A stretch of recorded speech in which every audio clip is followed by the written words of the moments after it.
ഉത്തരം നിന്റെ മുന്നിൽ തന്നെയുണ്ട്. കാട്ടിലെ ഇത്രയധികം മൃഗങ്ങളെ നോക്കാതെ ഈ ഒരു ഉത്തരത്തിനായി നിങ്ങൾ തേടി വന്നത് ഈ എന്നെയാണ്.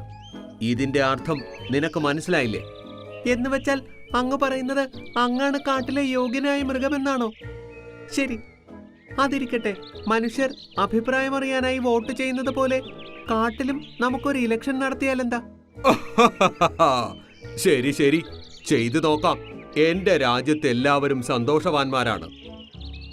നിങ്ങൾ കാട്ടിൽ ഹോളി ആഘോഷിച്ചു, ക്രിസ്മസ് ആഘോഷിച്ചു, പുതുവർഷവും ആഘോഷിച്ചു. എല്ലാം എന്റെ നേതൃത്വത്തിലല്ലേ നടന്നത്. നിനക്ക് ഇലക്ഷൻ നടത്താനും ഞാൻ പെർമിഷൻ തരുന്നു. ഹാ, അപ്പോൾ മൃഗങ്ങളെല്ലാവരും അവരുടെ ഇഷ്ടത്തിന് വോട്ട് ചെയ്യും. ഇലക്ഷന് ജയിക്കുന്നവരാരാണോ അയാൾ അങ്ങയുടെ സ്ഥാനത്ത് രാജാവായി വാഴും. കാട്ടിലെ രാജാവോ? ശരി, എനിക്ക് സമ്മതമാണ്. കാട്ടിലെ മൃഗങ്ങൾ എനിക്ക് വോട്ട് ചെയ്യുമെന്ന് എനിക്ക് വിശ്വാസമുണ്ട്. ഇത്രയും പറഞ്ഞ് ഷേർഖാൻ അവിടെ നിന്നും പോകുന്നു. നിങ്ങൾ അനാവശ്യമായ കാര്യങ്ങളാണ് പറയുന്നത്. ഇലക്ഷൻ നടന്നാലും മൃഗങ്ങൾ ഷേർഖാന് മാത്രമേ വോട്ട് ചെയ്യൂ.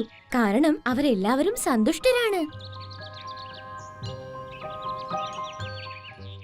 മനുഷ്യർ ചെയ്യുന്നത് പോലെ ചെയ്താൽ നമുക്ക് ഷേർഖാനെ തോൽപ്പിക്കുവാൻ കഴിയും. അതിലൊരു സംശയവും വേണ്ട. നമുക്ക് ഇത് ചെയ്യാൻ കഴിയും. മൃഗങ്ങൾ ഷേർഖാനെ വെറുക്കുന്ന രീതിയിൽ എന്തെങ്കിലും ചെയ്യണം. പിന്നെ ഇലക്ഷനിൽ ഷേർഖാനെ ആരും തന്നെ വോട്ട് ചെയ്യില്ല. പക്ഷെ നമുക്ക് എന്ത് ചെയ്യാൻ സാധിക്കും?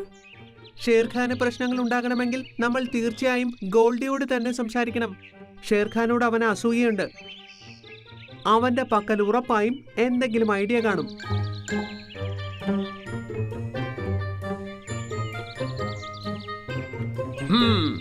നിങ്ങൾ ഇപ്പോൾ തന്നെ എന്നോടൊപ്പം കറുത്ത കുന്നിലേക്ക് വരൂ. അവിടെ മഞ്ഞ നിറത്തിലുള്ള വിഷപ്പൂക്കളുണ്ട്.